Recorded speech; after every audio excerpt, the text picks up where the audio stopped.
et bienvenue dans une nouvelle... Non, ça va pas là, le micro... Non, non, mais je vais le régler alors. Hein. Alors, comment ça se règle?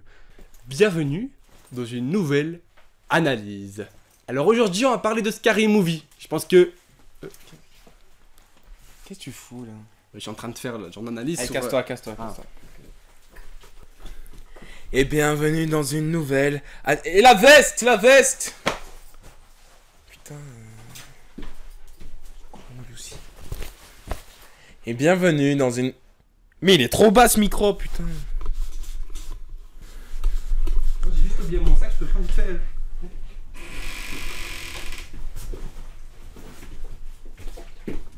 C'est à moi ça? Non, c'est à toi. c'est à moi, c'est à moi. Ok, ça va. Salut.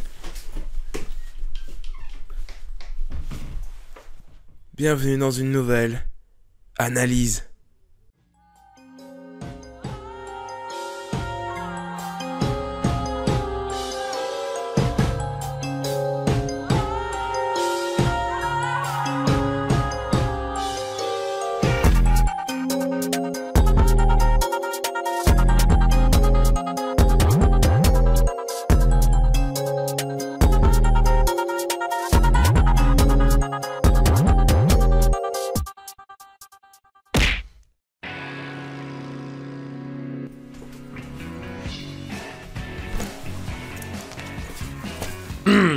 Bon, ici dans ma cave, on devrait pas me faire chier. Keenan Ivory Wayans est né à Harlem, New York City. Et il fait partie de cette énorme famille Wayans composée de 10 enfants. Il se fait connaître dans les années 80 dans le talk show de Johnny Carson, où il débute en tant que stand-upper. Il gravit les échelons assez rapidement, nous proposant plusieurs films dont des comédies, et plus précisément des comédies parodiques, telles que Hollywood Shuffle. Bonjour, je m'appelle Robert Taylor. Je suis un acteur noir. Et j'ai appris à jouer des rôles d'esclaves.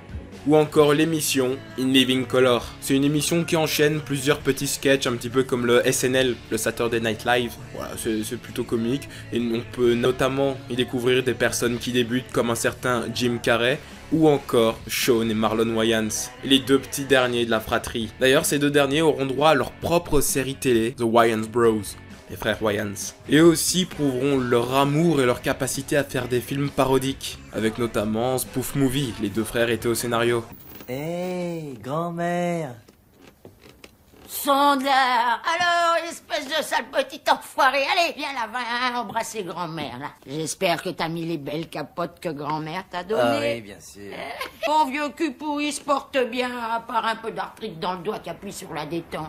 Mais je sais encore utiliser mes poings. J'en suis persuadé. Allez, viens là, petit enfoiré. Envoie la gomme, vas-y. Oh, arrête, grand-mère, je vais pas te faire un truc pareil. Tu dis, grand-mère, je vais pas faire ça. Arrête, non, merde, quoi. Le trio est fan de films d'horreur et une chose est sûre, c'est que dans les années 80 et 90, c'est un genre assez compliqué, surtout le slasher. En effet, en 1978, après le succès de Halloween de John Carpenter, chaque studio veut son propre Michael Myers. C'est ainsi que des films comme Vendredi 13, Les Griffes de la Nuit ou encore Chucky voient le jour. Ce sont tous des succès et ces films qui ne coûtent rien rapportent énormément. C'est donc logique que chaque studio se lance à la course du slasher pour en produire de plus en plus, avec de plus en plus de suites. Mais bon, non seulement les films sont assez répétitifs, mais en plus là je parle des plus connus, mais il y en a eu des centaines, voire même des milliers. Sauf que vous les avez jamais vus, ils sont sortis en direct ou vidéo et puis voilà quoi. Et en plus on parle de producteurs, les gens qui veulent juste se faire du fric, et facilement. C'est pour ça que les suites et les autres films comme ça auront par la suite que des acteurs inconnus et des équipes techniques débutantes, pour pouvoir moins rémunérer tout en gagnant beaucoup d'argent. Seulement, à cause de ça, la qualité des films ne sont pas du tout au rendez-vous. Mais ça, deux personnes s'en rendent compte, Wes Craven et Kevin Williamson, qui, respectivement, réaliseront et écriront Scream, film qui est conscient que tous ces slashers sont sans âme et débiles. Le film s'en moquera et sera une énorme réussite en plus d'être une extraordinaire qualité. Ne jamais, au grand jamais dire en sortant d'une pièce, je reviens tout de suite, parce qu'on n'en revient jamais. Je vais chercher une bière, qui en veut une? Ouais, je veux bien. Je reviens tout de suite. Oh. Seulement, comme je vous l'ai dit, là on parle de producteurs. Et donc quand ils voient que Scream fonctionne, c'est à nouveau la course aux slashers. Seulement maintenant c'est les néo-slashers. Des slashers qui sont au courant de ce qu'ils sont, qui sont méta, etc. Et donc il y a plein de Scream Be Like qui sortent à cette période. Beaucoup en seulement 3-4 ans. Parmi les plus notables, on peut retrouver The Bride of Chucky, Souviens-toi l'été dernier ou encore The Faculty. Mais bon, ils suffisent pas. Le public en a à nouveau marre des slashers et des films d'horreur en général. Si Scream l'a ressuscité, dans un sens, il l'a à nouveau tué en fait. Parce qu'il s'en moque et donne des armes aux spectateurs pour pouvoir s'en moquer. Mais bon, si peu de personnes veulent utiliser ces armes, il y en a qui vont les utiliser à bon escient. Et qui va se moquer d'un genre en ressuscitant un autre. J'ai rapproché la caméra car j'ai pas trop envie que le décor vous mette mal à l'aise. Mais en effet, le genre parodique existe depuis toujours. Ça, c'est un truc de l'humain.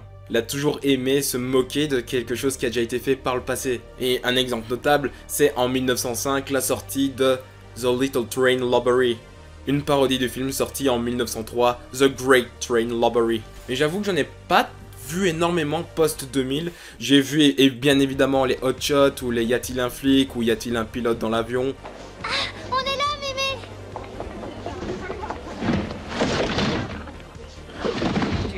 Qui sont tous des films qui donnent des cours de comédie avec des vannes à la seconde, à la minute, que ce soit dans les dialogues ou juste dans ce qui se passe, que ce soit à l'avant-plan ou à l'arrière-plan, c'est...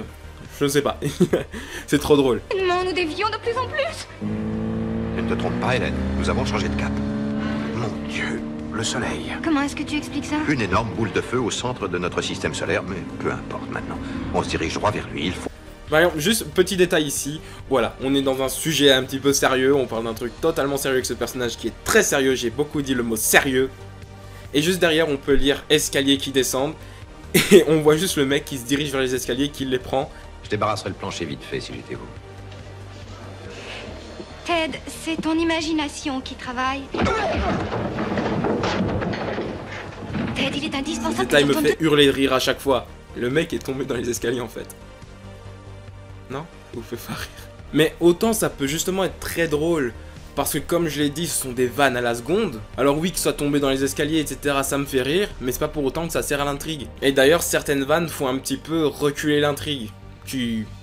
La moindre intrigue qu'il peut y avoir. Donc même si ce sont de bonnes comédies, est-ce qu'on peut autant dire que ce sont de bons films? Pour moi, un bon film, c'est certes du bon divertissement, de bons dialogues, de bonne mise en scène, du bon jeu. Et ça, ces films-là cochent toutes les cases, je suis d'accord. Mais il y a un dernier point. Un bon film a besoin d'une bonne histoire, d'une bonne intrigue. Et c'est là où tous les films se pètent la gueule. Bon, vous voyez où je veux en venir. J'ai parlé des Wayans, j'ai parlé des films d'horreur, j'ai parlé des parodies. Il est temps d'assembler toutes les pièces du puzzle pour obtenir Scary Movie.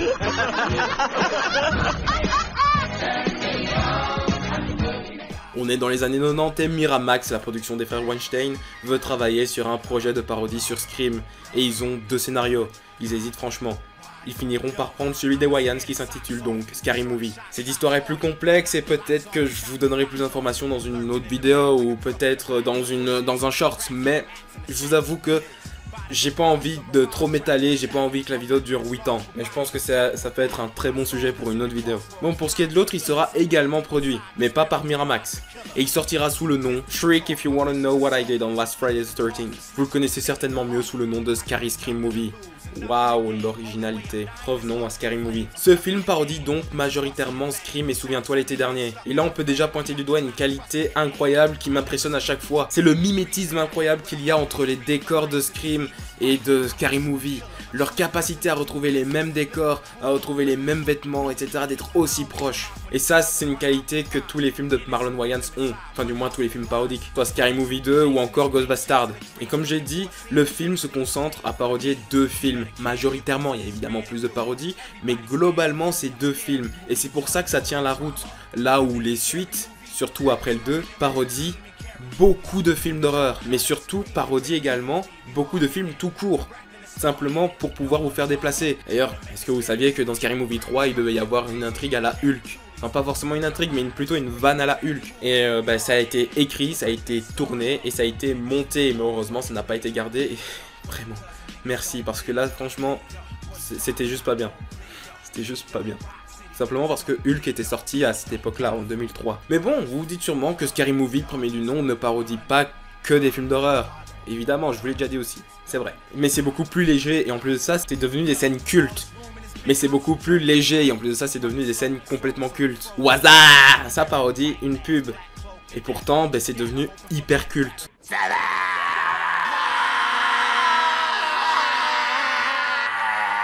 Lorsque le film parodie Usual Suspect, ça permet de révéler l'identité du tueur, ce qui est une surprise pour les fans de Scream ou de Souviens-toi l'été dernier, car c'est pas vraiment la même chose. Mais en plus de ça, ça donne vie à une théorie des fans de Scream. Lorsque le film parodie Matrix, ça permet de montrer l'absurdité qu'il y a dans les films d'horreur lorsque le tueur tout... lorsque le... j'ai fait là, j'ai dit comme Greg. J'ai dit tout pour tuer. Mon père va me tuer. Merde! Bobby, regarde ma caisse, man! Mon père va me tuer!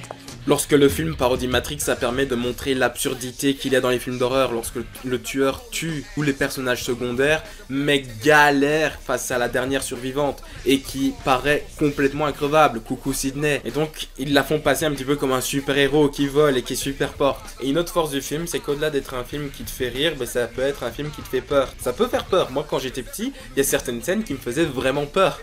En même temps, c'est parce que Scary Movie, c'est l'un des tout premiers films que j'ai vu dans ma vie. Je déconne pas. Les gars, je déconne pas. Quand j'y réfléchis, genre vraiment, je vais avoir 2 ans. Mais qu'est-ce que je fais là? Putain, c'est vrai, non, ma baisse là. Je suis blanc?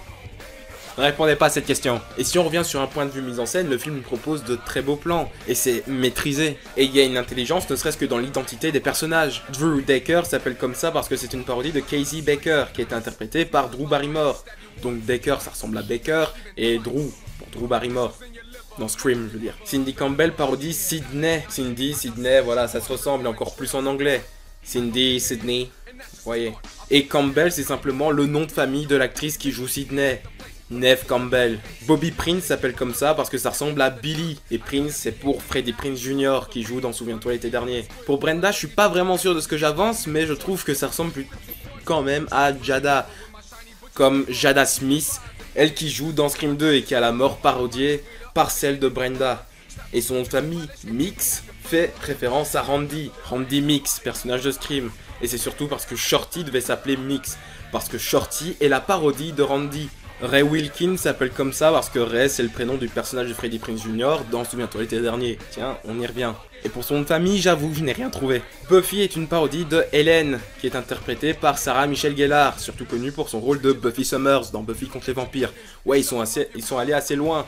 Parce qu'à l'époque, Sarah Michelle Gellar, elle était vraiment connue pour un rôle, c'était Buffy. Sarah Michelle Gellar, c'était autant Buffy que Robert Downey Jr. est Iron Man. Greg Phillippe est une parodie de Barry, interprétée par Ryan Phillippe. Gay Hellstorm est une parodie de Gail Weathers. Elle a le même prénom, mais pas orthographié de la même manière. Son nom de famille est un jeu de mots, Weather signifie temps, et Hellstorm signifie tempête de grêle. Et pour finir, Doofy s'appelle comme ça parce que Doofy signifie idiot, et il parodie Dewey dans Scream, personnage assez maladroit et bébête. C'est vrai que dans Scream il paraît déjà assez bébête et il y a déjà plusieurs scènes où tu te dis ah oui quand même, le mec est un petit peu débile. Donc là ils ont mis le paquet pour Scary Movie. Tout le casting se complète à merveille et est très convaincant. Le film est l'anti-woke ultime et malgré ça je trouve qu'il fonctionne toujours aussi bien de nos jours. Bon, il a quand même pris un petit coup de vieux, bien évidemment, et pas tout le monde trouverait ça drôle de nos jours. Mais il fait les choses de la bonne manière. Il tape sur tout le monde prend cher dans ce film, toutes les communautés, mais toujours sans se moquer. Non, pas vraiment. Bon, il se moque indirectement, en fait lui-même ne se moque pas des gens, mais notre cerveau malsain se moque des gens indirectement à cause du film. Vous voyez où je veux en venir ? Bref, pour toutes ces raisons, Scary Movie est un très bon film et un de mes préférés. Il est bien réalisé, c'est une bonne comédie, c'est un bon film et c'est certainement le meilleur film parodique. J'espère que vous avez apprécié cette vidéo. N'hésitez pas à me le faire savoir dans les commentaires, à lâcher un petit like, à vous abonner et partager. Et moi je vous dis à la prochaine, peut-être à nouveau dans mon décor, si jamais Diego n'est plus là. Et à la prochaine dans une autre analyse.